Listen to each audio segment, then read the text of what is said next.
It's UvaldeRadio.net. It's Robert Miguel. We are at the St. Philip's Episcopal School, and we're here with. Are you the principal? What's your exact title? I'm the head of school. Head of school. Okay, it's fancy. Principal. Yeah. Okay, Whatever. all right. Jean and Chisum. Is that right? I got that right too? Okay, so, so it's cool to be here. We've been doing a kind of a series here of National School Choice Week, trying to do our best to highlight some of the educational options here in Uvalde. Of course, everybody knows about Uvalde CISD, but you might not know about some other great private schools, whether they're Christian, totally independent, maybe they're maybe options, maybe Knippa, the other districts in the area. But you guys have been here for a while, and it's really exciting to be back here to talk to you right here in your office. So first of all, I want to make, since I'm here in your office, you got a great collection of crosses. Is this your thing? I love crosses. A lot of these were handed down to me from the previous head of school. Oh, really? And then the ones that I've gotten since I've been here have been added. So do you, does that tend to be a lot of times like when it's gift getting time, people give you crosses like, oh, that's your thing? Yes. So my grandma, she loves elephants, so she's got a million elephants. My mom loves butterflies, so she gets it. And then if you check my house out, it's Star Wars. So, hey.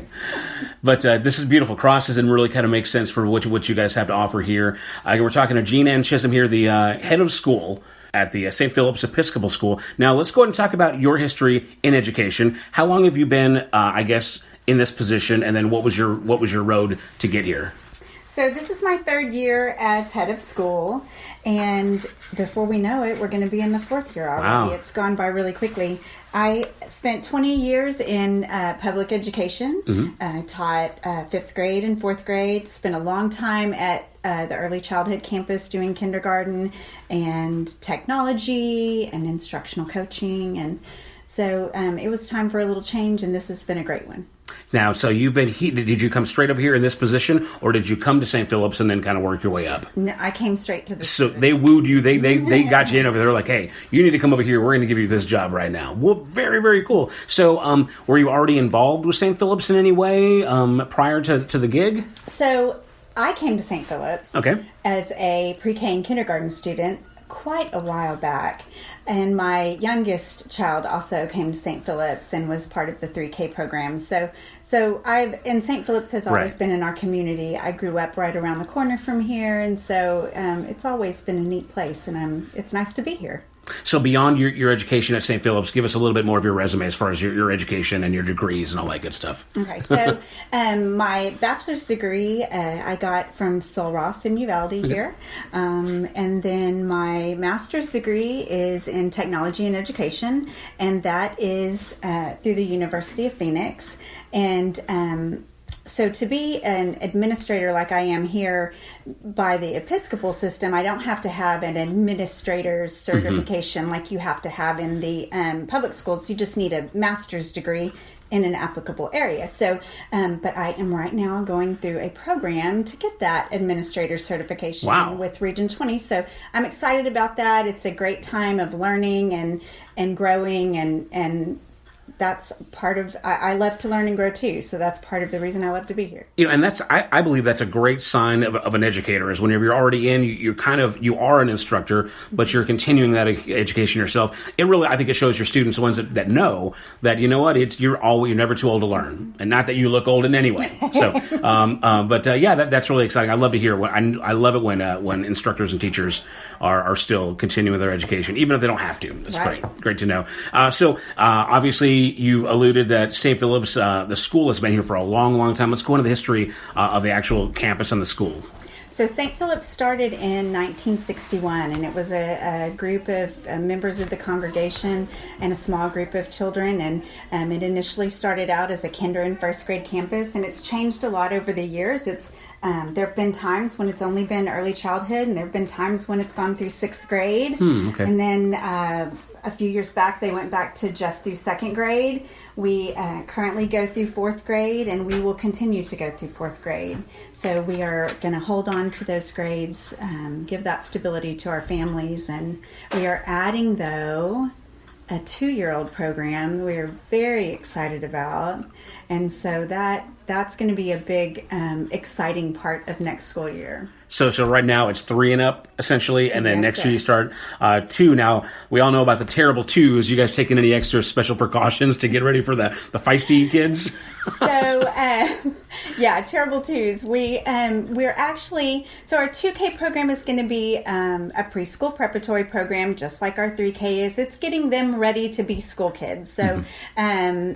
While there is some academics in there, of course it's going to revolve around learning and play, lots of things to do, keeping them very busy. We know that little ones have to stay busy, and then lots of just social and emotional and learning how to take care of those big feelings that 2-year-olds have. So we're just very excited about that addition. Well, I think that sounds exciting in a sense that I think many parents, I think that the first thought might be just daycare. And it's like, okay, we're just going to pay someone to take care of the kid. But why not, if you're going to enroll them in something, enroll them somewhere where they can actually, sure, they're going to do some playing, they're going to carry on. But it's kind of educational. You guys are instructors.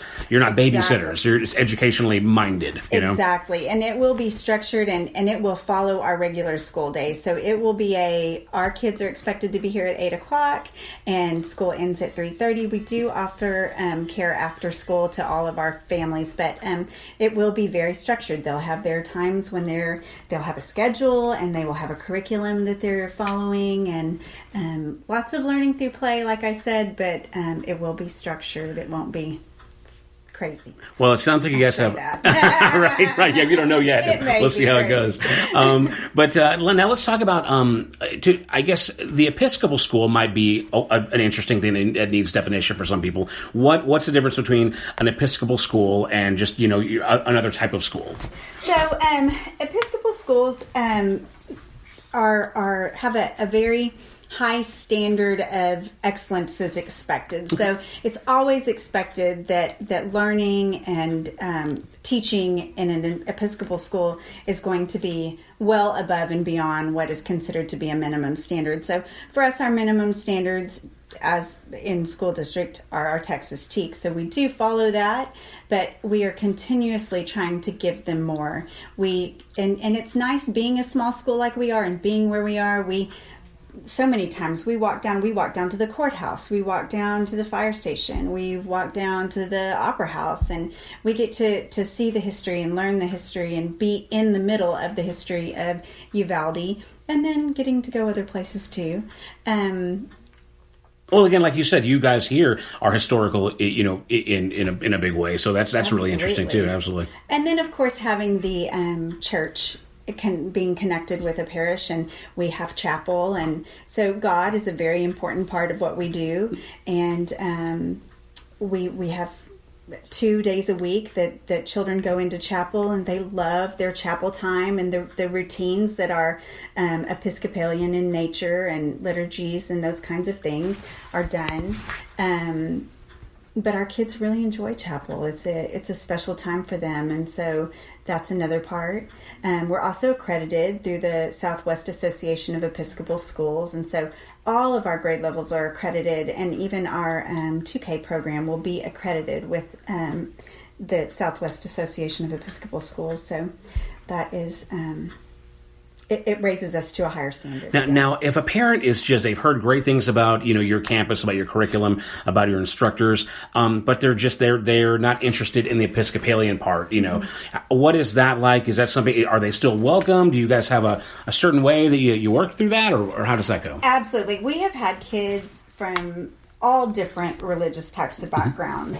And so there's times if we get families like that, the families come in, we visit with them, we work with them, we figure out which things are okay for them, which things are not okay with them. We've had Jewish families, and so there's certain things that we do with those kids and certain things that we don't do with those kids. Wow, okay. So it's always something where we're going to do whatever we can to give them an excellent education, but if they don't believe something, it's not ever forced upon them.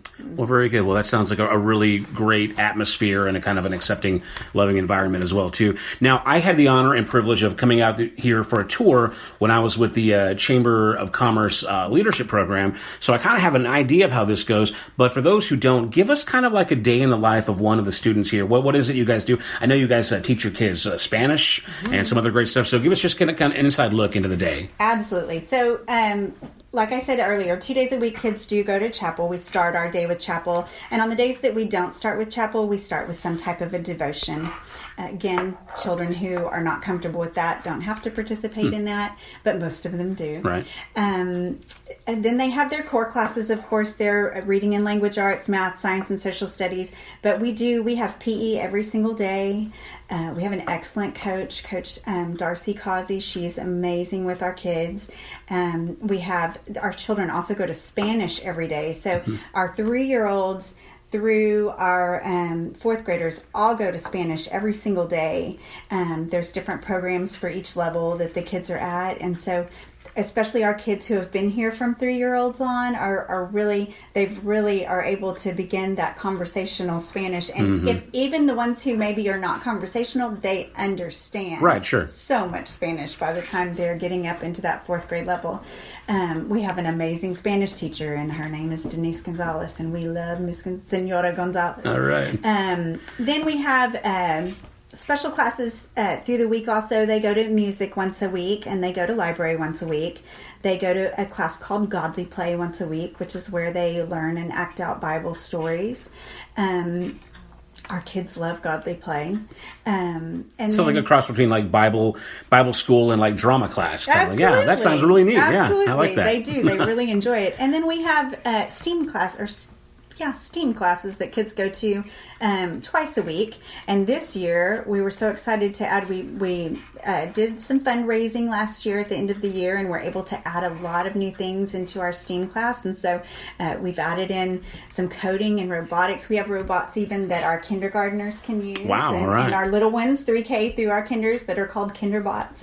And they love working with those things, and it's very exciting. And then some robots that our older kids can use as well and do the coding with them. Got some new Chromebooks and some new engineering type design things, and the kids are just having a blast. Well, and it sounds like your background with you kind of in technology as well too. That sounds like something that you're probably passionate about as well. I feel like, and I might be speaking out of turn here, but I feel like a lot of private schools might not embrace technology to the degree that it sounds like you guys do. But it might be a little bit more old school, a little more homeschool. If that makes sense. So well, and we have a lot of technology for them to use. We want it used in the right way. We don't want it to be something that they have with them all day and they're watching movies on or whatever. Right. So when technology is used, it's used to increase their learning and instruction. And if whatever they need to do on it or whatever a teacher wants them to do on it is not doing that, then it's not appropriate and we're not going to use it. Put it away. That's great. That sounds like you guys got a good handle on that.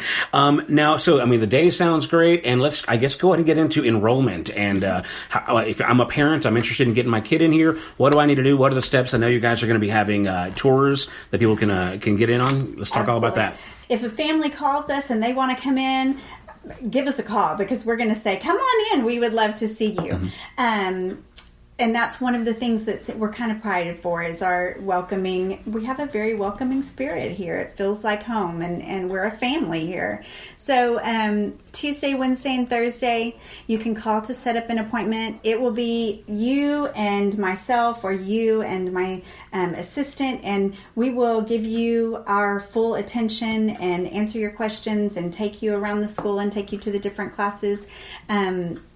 But like I said, anytime a family can call and come up, we would love to have you.